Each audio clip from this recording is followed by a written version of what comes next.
مصر تحت الحكم العثماني. ممكن نشرح الدرس على مرتين عشان الدرس طويل شويه. تعال نبدا الدرس كده. قبل ما نبدا ونعرف اي معلومات، انا عايز اقول لك ان في الوقت اللي احنا بنتكلم فيه ده كان عندي 3 قوى اسلاميه، 3 دول اسلاميه.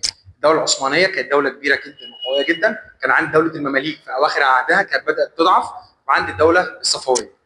فقال لي الدوله العثمانيه في الوقت ده كانت احد الامبراطوريات القويه في العالم، كمان في القرن الايه؟ ال 16. اراضيها كان في قارات كتير من العالم القديم، يعني كانت موجود لها دول تحت حكمها في اسيا وفي اوروبا وافريقيا.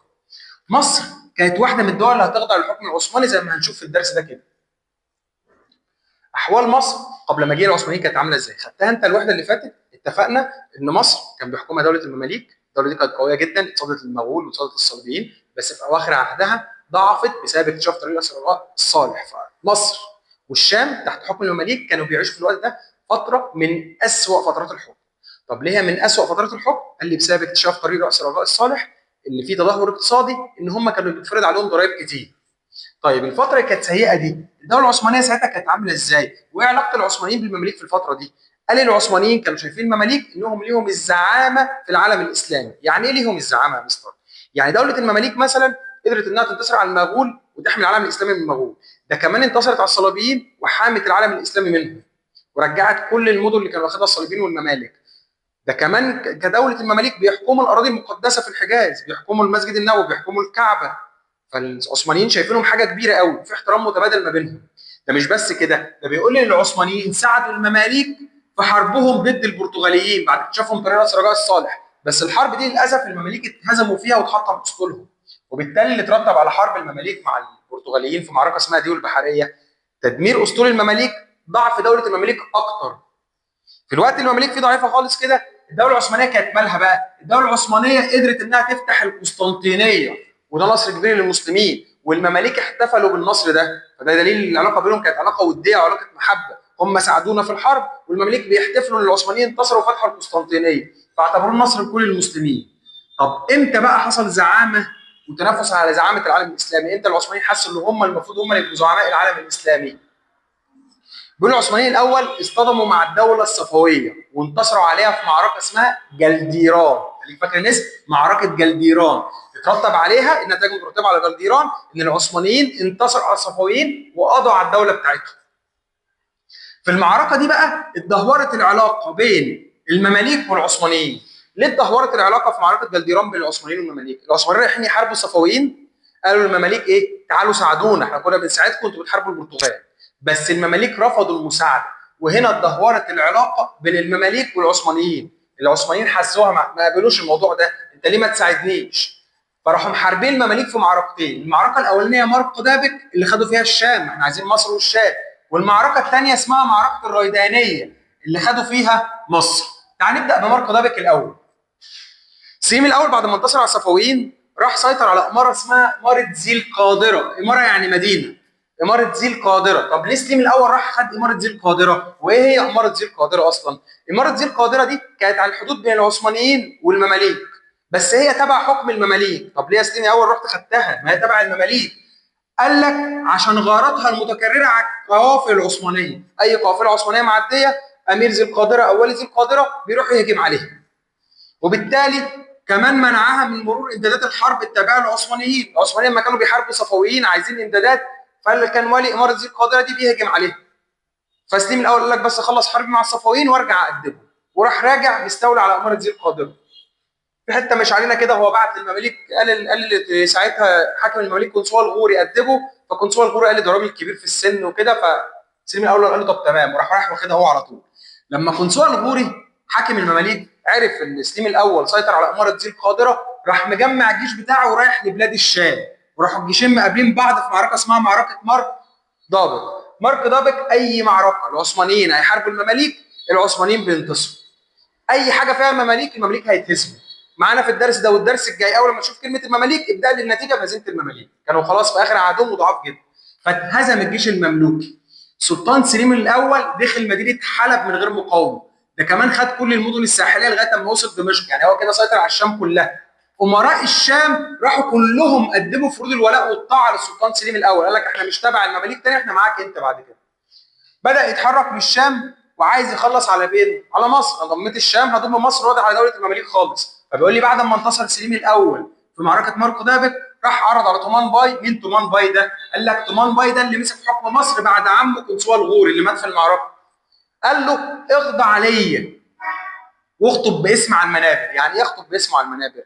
زمان في الدول الاسلاميه لما يجي الخطيب في المسجد بيدعو لحاكم الدوله فيخطب باسمه بالمنابر، يعني الخطبه تتقال باسم سليم الاول ويدعو لسليم الاول، فده معناه سيطره سليم الاول على مصر وان تومان باي تابع ليه. فقال له اعلن خضوعك ليا واخطب باسمي على المنابر واضرب العمله باسمي. العمله بتاعتنا بيبقى مكتوب عليها اسم الحاكم، فاضربها باسمي باسم سليم الاول وادفع ضريبه سنويه. لكن تومان باي رفض وقال لك انا هحارب سليم الاول. الجيش العثماني جه عند الحدود المصريه واستعد تومان باي للقتال وجهز جيش. اعتمد في الجيش ده على الجنود المرتزقه والعبيد. طب ليه يا تومان باي جبت جنود مرتزقه؟ هو اصلا يعني ايه جنود مرتزقه؟ جنود المرتزقه والتعريف مش علينا، دي جنود هتحارب عشان الفلوس. مرتزقه هو رزقهم الحرب، هتديني فلوس هحارب عشانها، ودي ولائها مش مضمون قوي في الحروب، ممكن يسيبوك ويمشوا في ثانيه. طب انت ليه هتعتمد عليهم في الحرب دي؟ قال لك عشان اسد النقص في القوى البشريه. عايز اسد، انا عندي عدد الجيش بتاعي قليل والشام معظمها انضم للسليم الاول، فانا عايز ازود عدد الجيش شويه. وراح عامل تحصينات حوالين القاهره وعسكر بالقرب من الريضانيه. اترتب على كده ايه؟ ان اتهزم المماليك تاني، العثمانيين دخلوا القاهره، تومان باي هرب وتم القاء القبض عليه واعدامه، وبكده انتهت دوله المماليك ومصر بقت تابعه للدوله العثمانيه. تومان باي خد بعضه ومشي اما لقى نفسه بيتهزم، بس سليم الاول دور عليه وقبض عليه واعدمه، والنتيجه الاولانيه اللي المماليك دايما بيتهزموا زي ما احنا قلنا. طب ليه اتجه سليم الاول لضم الحجاز بعد كده؟ عايز الحجاز في ايه؟ لسه قايل لك في الاول، قلت لك في الاول المماليك ليهم الزعامه الاسلاميه عشان بيحكموا الاراضي المقدسه في الحجاز، عندنا الكعبه هناك، عندنا المسجد النبوي، عندنا المدينه المنوره. فقال لك اتجه السلطان سليم الاول لضم الحجاز. ليه يا مستر؟ عشان يكون حامل حرمين الشريفين. وبعد كده راح مكمل وقال لك اسيطر على اليمن. طب انت عايز ايه من اليمن؟ انت جيت خدت الحجاز هنا مثلا، لو رسمنا كده خريطه بالراحه البحر الاحمر هنا كده، انت جيت خدت الحجاز هنا يا سليم الاول، عايز اليمن في اليمن تحت خالص؟ قال لك عشان احمي البحر الاحمر ويبقى البحر الاحمر جزء من الاراضي الدوله العثمانيه، واحمي التجاره الرايحه بين الشرق الاقصى اللي هي عندك الصين واليابان وكوريا وبين الدوله العثمانيه وبين اوروبا، يبقى انا حامي طرق التجاره. ما يجيش حد يقول انا هقفل مضيق باب المندب او مضيق هرمز يبقى انا مسيطر على كل طرق التجاره بتاعتي، محدش ليه دعوه بيا. هي ليه دايما المماليك زي ما قلت لك بيتهزموا في اي معركه قدام اي حد، عثمانيين اي حد؟ قال لك عشان العثمانيين اول حاجه هنا كان عندهم اسلحه حديثه، عندهم مدافع. المماليك ما كانوش عارفينها، سواء في معركه ماركو دابك او الرياضانيه معاهم برود ومدافع. الجيش العثماني نفسه شكل الفرق وانضباطها عكس الجيش الايه؟ المملوك. الجيش المملوك عباره عن فرق بتتجمع، انما العثماني جيش موحد، فالفرق اللي فيه مترتبه صح. كمان جيش المماليك قليل، فتخيل انت معاك اسلحه قديمه ومعتمد على الفروسيه والسيوف، والجيش اللي قدامك معاه مدافع وانت جيشك عدده اقل منهم. ثلاثه، الامراء كانوا بينسحبوا من الجيش المملوكي ويروحوا للجيش الايه؟ العثماني. كتير من امراء المماليك قال لك احنا كده كده هنخسر وراحوا انضموا للجيش العثماني. حتى الخطط العسكريه اللي عملها السلطان العثماني خدع بها المماليك. طبيعي انا واحد بحارب بمدافع في تشكيله الجيوش والخطط بتاعتي غير الخط اللي المماليك متعودين عليها بالسيف، فاتهزموا بسهوله جدا في المعارك دي. احوال مصر تحت الحكم العثماني عامله ازاي؟ قال لي اول حاجه تعال نتكلم عن النظام الاداري والسياسي. نظام الحكم في مصر اختلف ازاي؟ مصر خلاص بقت تابعه للدوله العثمانيه. هو ايه الفرق بين العثمانيين والمماليك؟ ان سلطان المماليك كان قاعد في مصر، فمصر هي مركز الحكم، انما هنا السلطان العثماني قاعد في تركيا. طب مين اللي هيجي مكانه في مصر؟ قال لك اول حاجه خضوعها وعدم استقلالها. اول حاجه نظام الحكم في مصر العثمانيين كان عامل نظام الادارات هيضمن ايه؟ انها خاضعه ليه ومش مستقله، لانها بعيده عن الخلافه العثمانيه. قلت لك العثمانيين قاعدين في تركيا وصعوبه المواصلات ليها، انا مش هلحقها بسهوله. فقال لك السلطان العثماني عايز اعمل نظام حكم يخليني اعرف اسيطر عليه، محدش يستقل بيه. طب هتعملها ازاي؟ قال لك اسهل حاجه قسم الحكم في مصر في سلطات كتير. لو واحد بس ممكن مع الوقت يبقى الواحد ده قوي جدا ويستقل بمصر، لكن قسم السلطه بين كذا حد فمحدش يعرف ياخد مصر لوحده. طب هتقسمها ازاي؟ قال لك رقم واحد الوالي ده اللي هيحكم مصر او الباشا، ده كان بيبقى قاعد في القلعه مده ولايته من سنه لثلاث سنين. ليه من سنه ثلاث سنين؟ ده كده قليل جدا يا مصر. قال لك حتى لا ينفرد بالحكم، لو واحد قاعد ل 10 15 سنه هياخد مصر، الناس هتحبه هو اصلا، فهو من سنه ثلاث سنين ويمشي ونجيب غيره. الوالي بيبلغ اوامر السلطان للحكومه والشعب وبيراقب تنفيذها، اي حاجه السلطان بيعملها هو بيعملها مكانه، ده النائب بتاعه يعني. نيجي للسلطه الثانيه الحاميه العثمانيه، جزء من الجيش العثماني او الفرق العسكريه قاعده في القاهره والمراكز الرئيسيه. اللي هي الاماكن الكبيره في مصر. ليه؟ عشان يحفظوا النظام ويدافعوا عن البلاد ويجمعوا الضرائب، عشان يساعدوا الوالي اللي هو ينفذ الاوامر. ما هو الاوامر بتاعته اللي هو يجمع الضرائب، اللي هو ينفذ الاوامر دي ويحفظ النظام، كان الفرقه العسكريه بتخليه يعملها. امراء المماليك، ايه اللي جاب المماليك بقى يا مستر؟ مش لسه قايل لي المماليك اتهزموا؟ انت لو ركزت في كتير من امراء المماليك انضموا للعثمانيين، فستيم الاول عفى عنهم وخلاهم في سلطات الحاكمه. طب اشمعنى المماليك خلاهم في اداره شؤون الاقاليم؟ قال لك عشان عندهم خبره طويله في شؤون البلاد. مصر كانت متقسمه اقاليم كتير واحنا لسه جايين نحكمها، عايز ناس بيحكموها بقى لهم سنين. المماليك كان بقى لهم تقريبا 250 سنه، قرنين ونص، فقال لك دول ادرى ناس بحكم مصر، فسيبوهم يحكموا الاقاليم الاماكن البعيده. كذلك يحفظوا التوازن بين الوالي والحاميه العثمانيه ويمنعوا اي استبداد بالحكم. احنا كده بنحفظ التوازن ما بينهم، محدش فيهم يعرف يظلم الناس. رابع حاجه هعمل لكم حاجه اسمها ديوان. يبقى انا عندي والي، حاميه عثمانيه، مماليك، الرابعه الديوان. والديوان هنا هقسمه حاجتين، يا اما الديوان الكبير وده فيه كبار رجال الجيش والعلماء والقضاة ويجتمع عشان يناقش القضايا المهمه. يعني ايه قضايا مهمه؟ يعني الوالي عايز يعمل حاجه يخلي الديوان يجتمع ويناقشها، نعملها ولا لا، فيها صالح ولا ما فيهاش. طب الديوان الصغير ده بيتكلم، ده بيبقى فيه كبار الموظفين في الولايه وبيجتمع يوميا في قصر الايه؟ الوالي، عشان يشوف شؤون الحكم عامله ازاي. كده انا عرفت اول حاجه نظام الحكم عامل ازاي. عندي والي بيحكم وينفذ اوامر السلطان، عندي حاميه عثمانيه بتحفظ الامن وتجمع الضرائب، عندي المماليك ماسكين حكم الاقاليم وبيمنعوا الاستبداد ويحفظوا التوازن، عندي ديوان، واحد كبير وواحد صغير. طيب القضاء، قال لي العثمانيين لغوا سلطه القضاء المذاهب الاربعه. احنا عندنا اربع مذاهب في الاسلام، كان عندي القضاء ليهم كلهم، قال لك هلغيها كلها واخلي كل الامور الشرعيه بيد قاضي واحد بس، وده قاضي تركي بيجيب السلطان العثماني من الاستانه. يبقى كل الامور الشرعيه في مصر او الحكم في مصر هتكون لقاضي واحد، انا مش همشي على الاربع مذاهب، والقاضي ده احنا اللي هنعينه ويكون تركي وبيجي لكم الاستانه. طب الاقتصاد، قال لك الاحوال الاقتصاديه في مصر اتدهورت في الحكم العثماني، هي كانت بايظه وباظت اكتر. نبدا بالزراعه، اقتصاد يعني هنتكلم على الزراعه والصناعه والتجاره. تعال نبدا بالزراعه. الزراعه ليه اتدهورت في مصر؟ قال لك السلطان العثماني اول حاجه عملها، قال لك اللي كل الاراضي في مصر بتاعته هو، ملك جميع الاراضي اللي في مصر، والفلاحين هيزرعوها دون ان يكون لهم حق التصرف بها بالبيع او الشراء. انا الارض بتاعتي السلطان العثماني خدها مني، سابني عليها ازرعها، لكن ما ينفعش ابيعها لو اتزنقت في فلوس، او ما ينفعش اشتري ارض من فلاح تاني واكبر ارضي، فكلها بقت بتاعت السلطان العثماني. وراح فرض ضرائب باهظه على الفلاحين، وكان بيجمعها واحد منهم اسمه الملتزم، بيجمعها بالقوه. انا الدوله العثمانيه مش فاضيه، وفي الوقت ده كانت بدات تضعف هي كمان، فانا اروح اجيب الضرائب من الفلاحين يقول احنا معناش. فراح السلطان العثماني عامل حاجه اسمها ملتزمين. يعني ايه ملتزم او ملتزمين؟ ده ملتزمين بجمع الضرائب، انا ملتزم ان انا اسد الضرائب عن الفلاحين، فده كان بيجمعها بالقوه من الفلاحين. اهملوا تنميه موارد الدوله، يبقى الزراعه بايظه، الفلاح حاسس الارض مش بتاعته، ده بتاعت السلطانه، ما ينفعش ابيعها، ما ينفعش اشتريها، عليا ضرائب كتير بدفعها غصب عني، انا اصلا ما بكسبش حاجه، الدوله كمان ما بتعمليش مشروعات ري ولا ترع ولا بتوفر لي ميه، فالزراعه اتدهورت خالص. طب تعالى الصناعه، اتدهورت هي كمان. اي حاجه اتدهورت بسبب اللي قبليها. الصناعه اتدهورت ليه؟ بسبب تدهور الزراعه يا مستر، الزراعه باظت، فمفيش حاجه اصنعها، مفيش كتان مثلا اعمل منه ملابس، مفيش قطن، مفيش قصب سكر اعمل منه سكر، فالزراعه كانت باظت الصناعه. الى جانب ركز في دي، ان السلطان العثماني نقل امهر الصناع للاستانه، دي حته مهمه قوي. يبقى الصناعه اتدهورت عشان حاجتين، السلطان اول حاجه دهور الزراعه، ثاني حاجه السلطان العثماني خد الناس اللي بتعرف تصنع اصلا وراح موديهم الاستانه عنده في العاصمه هناك. دي ممكن تيجي في الامتحان يقول لك ايه عاصمه الدوله العثمانيه كانت ايه؟ تقول المصر ما قالهاش يا حبيبي، قلناها هنا في نص الدرس اهي، الاستانه. فالسلطان العثماني خدهم هناك عشان يبنوا فيها.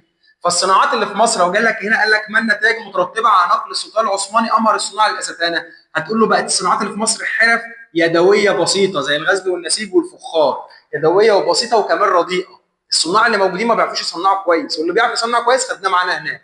طب خدناه ليه؟ عشان يبني عاصمه الدوله العثمانيه. طب التجاره، ركز معايا، هو انت عارف يعني ايه تجاره اصلا؟ يعني واحد معاه فلوس هيروح يشتري بضاعه من مكان معين ويروح يبيعها في مكان تاني، يبقى شرط اساسي ان التجاره تبقى متطوره ان انا يبقى عندي بضاعه. طب البضاعه دي تيجي منين؟ من الزراعه والصناعه. فبما تفسد تدهور التجاره، عشان ما فيش بضاعه يا مستر، عشان الزراعه متدهوره والصناعه متدهوره. طيب لو انت لقيت بضاعه المفروض تاخدها من المكان ده توديها المكان ده، فقال لك هي كمان بايظه، الطرق بايظه، مفيش امن، فالتاجر لو خد البضاعه هتتسرق منه، هياخد وقت كبير على ما يمشي، هيطلع عليه البدو يقطعوا منه. فقال لك بسبب تدهور الزراعه والصناعه وراح مكمل قال لك افتقار الامن، قوافل التجاره بتعرض التجار لقطاع الطرق، اهمال الطرق البريه، الطرق اللي انا ماشي عليها معفنه. طب التجاره الخارجيه، عشان البرتغاليين اكتشفوا طريق راس رجاء الصالح، وده خلى اوروبا والهند تمر بعيد عن مصر. كده انا ساعتها انا مش محتاج مصر في حاجه. طريق راس رجاء الصالح، لو رسمنا افريقيا كده بالراحه، خلاص هما بقى يعدوا من بعيد عننا، فهو مش محتاجين يعدي من مصر، فانا بقيتش اعرف حاجه عن التجاره، فالتجاره الخارجيه متدهوره والداخليه اتدهورت هي كمان. طيب تعال نشوف العمران. بيقول لي العثمانيين لما دخلوا مصر، مصر بقت مجرد ولايه تعتمد على مواردها الداخليه. ايام المماليك كانوا مهتمين جدا بالعمران، وخدنا في الدرس بتاعهم، وبالتالي اما بقينا بنعتمد على مواردنا بس، واحنا دوله يا دوبك ولايه صغيره كده، فقدنا قدرتنا على بناء المنشات الضخمه. طب ايه الاثار بقى القليله في العصر العثماني؟ قال لك واحد، سبيل خسرو باشا موجود بحي النحاسين بالقاهره، احفظها زي اسمه. بناء المساجد على الطراز التركي المأخوذ من العماره البيزنطيه. مسجد سليمان باشا في ساريه الجبل، يبقى انا خدت سبيل خسرو باشا ده في حي النحاسين، عندي مسجد سليمان باشا ده في ساريه الجبل. طب ايه اللي بيميز التراث العثماني؟ قال لي اول حاجه اللي هم كانوا بيستخدموا القباب بدلا من الاسقف المستويه. بص جيب قب، بدل ما يبقى السقف عامل كده انا هعمل له قب. ده اول حاجه اهي. في مآذن اسطوانيه ومتعدده الاضلاع اللي هي دي شكلها اسطواني، تنتهي غالبا بمخروط خشب اهو، تلاقيها عامله في الاخر كده، يبقى المأذنه اسطوانيه وفي الاخر في مخروط خشب. زي مسجد سليمان باشا لسه قايلينه، وده اول جامع بني على هذا التراث في مصر داخل الايه؟ القلعه. طيب الحياه الفكريه والثقافيه. العثمانيين فرضوا على مصر عزله. يعني ايه عزله؟ يعني مالناش علاقه باي حد، احنا مالناش دعوه بتطور العالم كله، العالم كله بيتطور واحنا مقفولين على نفسنا. كان دلوقتي عزلتك بره، بقى في مثلا ذكاء اصطناعي وفي روبوتات واحنا مقفول عننا، ما نعرفش حاجه خالص، لسه شغالين بالقديم كله. فهنا العثمانيين عملوا عزله على مصر، بقت بعيده عن النهضه العلميه. كان التعليم بيتم لا اما في الكتاتيب، ودي بتروح تعلم فيها القراءه والكتابه وتحفظ القران، لو حد فيكم سمع عن الكتاب تروح للشيخ يعلمك ازاي تقرا وتكتب وازاي تحسب وتحفظ فيها القران. او لو انت ربنا كرمك شويه هتروح الازهر، اللي مكانته رجعت كتير قوي. ليه؟ لانهم كانوا بيدرسوا قواعد العلوم الانسانيه اهملوها خالص، واهتموا بالعلوم الشرعيه والانسانيه قصدي، واهملوا العلوم الطبيعيه والرياضيه والطب. يعني ايه يا مستر؟ يعني انت في الازهر بتدرس فقه بس والعلوم الانسانيه. طب لو حد تعب يقول لك ارقيه يا مستر، ده عنده حمى وهيموت، ما هو اصلا ما يعرفش يعني ايه حمى، يقول لك ده اتمس ارقيه. مات خلاص، ما ماتش يبقى احنا خفيناه من الجن اللي كان لابسه. فده خلى مكانه الازهر تتراجع، ما حدش بقى يثق فيهم. رجع بقى عوده امراء المماليك تاني. رجعوا ازاي؟ بيقول لي نجح المماليك في مصر بعد ما قوتهم زادت ان هم يستعيدوا حكم مصر من العثمانيين. ليه؟ قال لك اول سبب ان نظام الحكم العثماني كان ضعيف، لان الولي بيحكم فتره قليله. صح مش احنا قلنا كده الولي بيحكم فتره قليله، وان في سلطات كتير قوي، فالولي مش عارف يتحكم في مصر. فالمماليك لما قوتهم زادت رجعوا تاني خدوا مصر، واستعاد المماليك جانبا كبيرا من قوتهم. ليه بقى؟ بسبب ان في نزاع مستمر بين الولي العثماني والجند، اللي المماليك متحدين واختاروا زعيم ليهم. مين هو زعيمهم؟ حاكم القاهره ساعتها المعروف بشيخ البلد اللي هو علي بيك الكبير. ايه حركه علي بيك الكبير بقى؟ بيقول لي امراء المماليك قال لك احنا عايزين نرجع حكم مصر تاني، واحنا اقوياء جدا، وعلي بيك الكبير انفرد بحكم مصر زي الفل اهو. واستغل العثمانيين ساعتها كانوا بيحاربوا مع مين؟ مع روسيا. قال لك العثمانيين مش فاضيين وبيحاربوا مع روسيا، فانا هستقل بمصر مش عارف يبعتوا جيش ياخدها، وراح موطد حكمه فيها، وراح واخد شبه الجزيره العربيه. ركز، المماليك كانوا بياخدوا مصر والشام والحجاز، فانا خدت مصر اهو ورحت واخد شبه الجزيره العربيه كمان. فاضل لي مين؟ فاضل لي الشام. وراح علي بيك الكبير راح يفتح الشام، وبعت القائد بتاعه محمد بيك ابو الدهب يفتحها. بس محمد بيك ابو الدهب قائد الجيش بتاعه راح تحالف مع السلطان العثماني ضد علي بيك الكبير، وراحت الحركه دي فشل. محمد بيك ابو الدهب راح راجع قاتل علي بيك الكبير، فترتب على كده ان مصر رجعت ولايه عثمانيه، وتعين محمد بيك ابو الدهب ولي عليها. بس بعد الموضوع ده بسنتين وما لحقش يفرح الراجل، راح ميت. فاتقسم حكم مصر بين اثنين من امراء المماليك، واحد اسمه مراد بيك وابراهيم بيك. وركز في الاسمين دول عشان ناخدهم في الحمله الفرنسيه المره الجايه. يا رب تكونوا فهمتوا الدرس، وان شاء الله المره الجايه يبقى فاضل لي درس واحد بس هتاخدوه الاسبوع الجاي ان شاء الله ونبقى خلصنا.